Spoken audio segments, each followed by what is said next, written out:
Revival Prophetic Living Ministries in Bungoma was the host of the Church and Clergy Association of Kenya CCAK Bungoma branch members. It all began as a normal church service full of songs, prayers and preachings.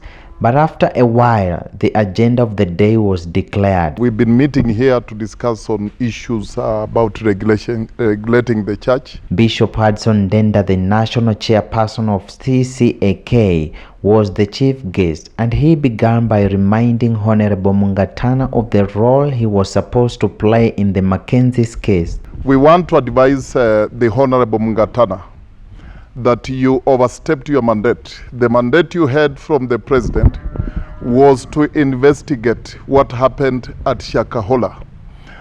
Instead of doing that, to follow with your committee to follow and know what happened at Shakahola, and so that you can report to Kenyans know what happened, you went ahead and overstepped your mandate by attempting to regulate the church, which was not your mandate. We want to ask you and your committee to restrict to your mandate that was given to you by the president, which was to investigate exactly what happened at Shakahola, because every Kenyans, including us, want to know, because we didn't agree with what happened at Shakahola. That was unfortunate. That was very bad. Bishop Ndenda declared a total rejection to any plans to regulate the church, stating that the church is registered and governed by the society laws stated in the Kenyan Constitution. We want to state very clearly from here, we reject any attempt to regulate the church in Kenya. Yes. The church in Kenya is already regulated. Yes. We are already regulated. There are enough laws in Kenya to run the church. When we register churches, we register them under the society's laws. Yes. The government should stop hiding behind Shakahola to frustrate the church. Yes.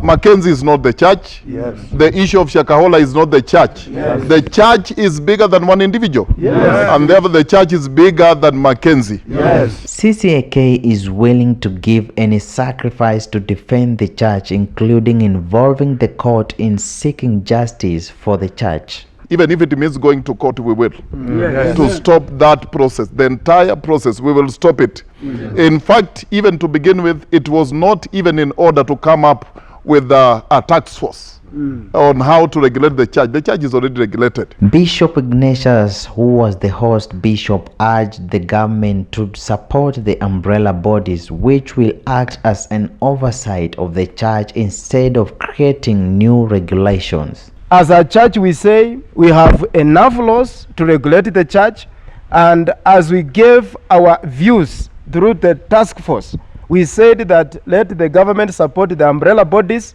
so that through the umbrella bodies, all the churches can be regulated, can be overseen, can be supervised. If there is anything wrong, the government can get information through the umbrella body. He further explained the sacrifices that men of God offer to the government, and yet they received no pay at all. When we went to election, this church, they prayed, they fasted, they did not eat. I asked the government, surely, is this the way you can pay the church? Bishop Patrick Okumu, the chairperson of Bungoma County Bishops Association, couldn't hide his anger against the new regulations on the church, and for him, Swahili was the best language to express his pain against the Mungatana proposals. Kanisa inafanya kazi mzuri.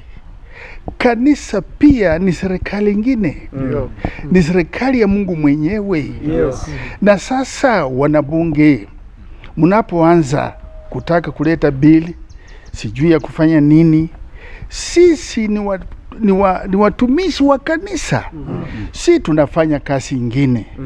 Sisi kazi yetu si kazi ya siasa, ni kazi ya kuhubiri Injili. Imekuwaje tena fitina mingi juu ya kanisa? Kanisa kama ushuru inalipa. Bwana Rais, usikubali mawazo ya watu wengine wakaribu ushirikiano wako na makanisa. Yes. Sisi tunakuomba Bwana Rais utusaidie. Hii bili ambao watu wanataka ipite kinyume chetu, hiyo isipite. Uikatae. Uikatae. Katika jina la Yesu. Rais, wewe unapenda kanisa. Na wewe unaomba kwa kanisa.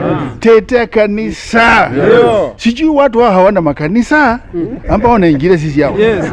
Kama una makanisa, pastor wao sijui ni nani. Yes. As it is said, when diplomacy fails, apply force. Will this be the last option that the church may use to communicate to the government to listen to their cry? Sisi kwa sababu ni wahubiri tunapenda amani. Yes. Ndio sababu tumechukua njia ya kuzungumza polepole na serikali ili wakaweze kutusikiza. Lakini wakitaka maandamano tutakuja. Tutakuja njiani tuwaonyeshe tumekasirika. Tuko tayari. Hawa saa hii nikiwaambia twende hapa Bungoma tutamaji tu. Na tuongee kinyume na hii serikali, lakini we want to behave in a disciplined way because we are pastors. Yes. We want them to know we are in this fight to the end. Yes. Hatutanyamaza. But when all is said and done, what is the proposal of the CCAK to the government in relation to the new church regulations? We have been asking for self-regulation. Yes. It doesn't need new laws.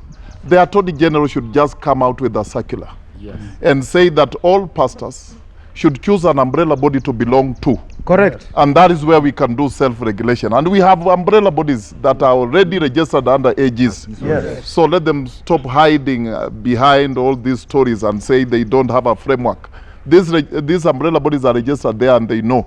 Just release a circular and say all pastors should belong to an umbrella body of choice, and we can regulate ourselves from their self-regulation. And if we have any rogue pastor amongst us, we will talk to them, and if he cannot change, we can hand them over. Pastors and bishops under the CCAK Kenya are pleading with the government to do away with the new regulations and amendments under the church constitution.